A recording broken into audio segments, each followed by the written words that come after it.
William Hutchison, Armenia, Colombia Realty for expats, and Salento, Colombia Realty. Own them both with my wife, Alba. Today's video is going to be a seminar. And it's a seminar on buying property in Colombia.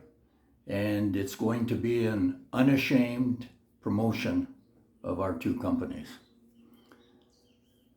I will tell you at the end of the video why it's unashamed.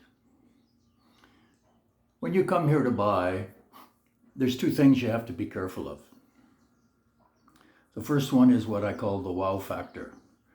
You've looked at 6 or 8 homes. You go into the 7th one and you turn to your wife after spending 15 or 20 minutes in it and you say, "Honey, I can't believe this. I can't believe the price. It's 30% of what it is in our hometown." And the statement is correct. But the problem is the property is in Colombia. And even at 30%, it is likely overpriced. And why do I say that? I say that because there's no MLS system here. There's no way that you can compare anything to sales.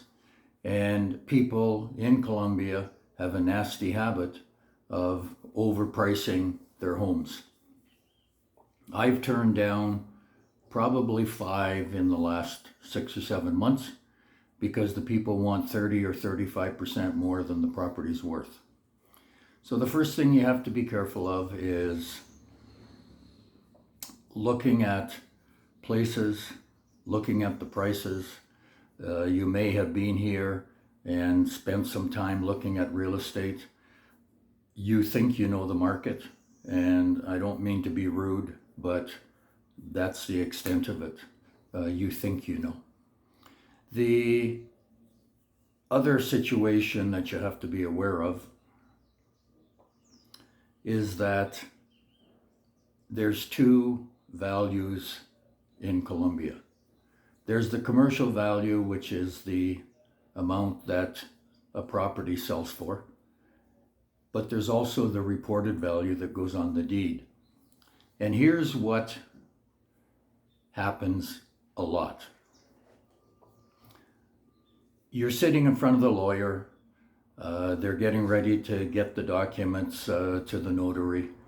And the lawyer says to you, you've likely used the same lawyer as the seller because he's charging you $300 instead of your independent lawyer that wanted $700. You think you've saved $400.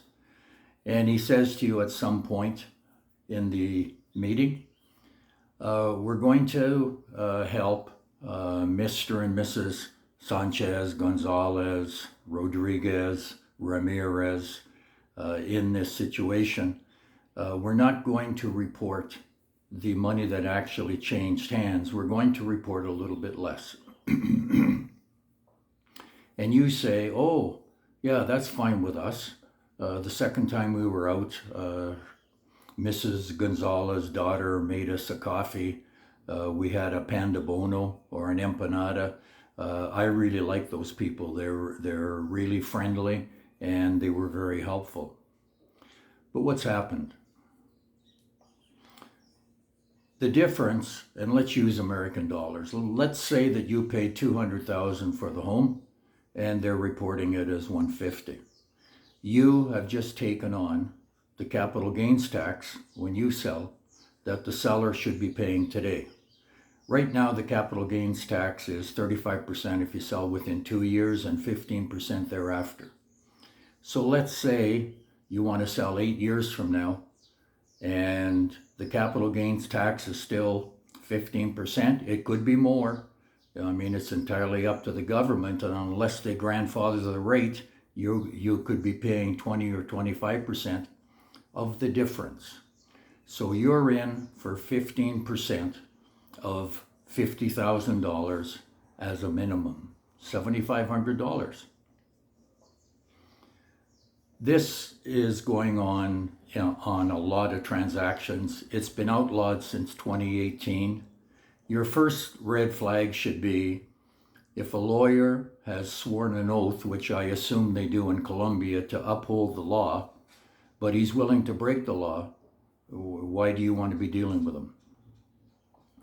The one thing I tell clients is, as long as they know going in, they're going in with their eyes open. But in most cases where the lawyer is acting for both sides, it's hidden, and they don't know until they go to sell themselves that they're obligated for this. Now, they can get the other people involved.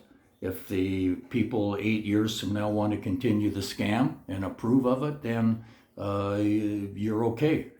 But if they don't, you're paying that capital gains tax plus any taxes that you've made on your profit. The calculations are made from the reported value, not the commercial value, which is the money that actually changes hands.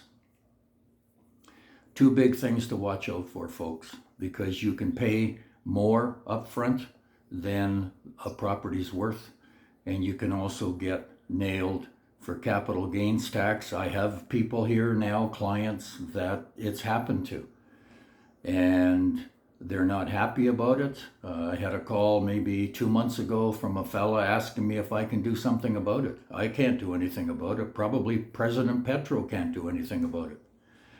So just be aware of those two things. I said it was an unashamed promotion. If you don't use us, you're making a mistake. I see a good deal as a good deal for both sides. The seller's happy and the buyer's happy. If there's a situation where one is over the moon with what happened and the other one got screwed, that's not a good deal. The second thing I will tell you is I got into this business because I was tired of seeing gringos getting the short end of the stick. And I can guarantee you that if you use our services, you will not get the short end of the stick. We know the market.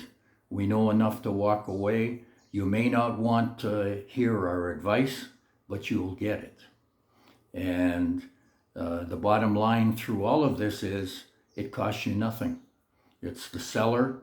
There's things that are going on in the rental market, but the numbers are so low there that I'm not even sure that I'm going to do a video on it. But definitely on the buying side, if you're here dealing with an agent with broken English and maybe not going to a lawyer that speaks English, if you're with a Colombian that speaks Spanish, then you're probably okay. But if you're two English-speaking people coming to Colombia, and I don't care if you've been here 2, 3, 4 times, you do not know the market because it's changing constantly. Okay, so that's the video today, a little bit longer. Get in touch. If you're looking at buying, as I say, it costs you nothing. The seller's the one that pays all of the expenses, the commissions, and we have English-speaking help for you. Okay, have a great day. I live in paradise, and you can too.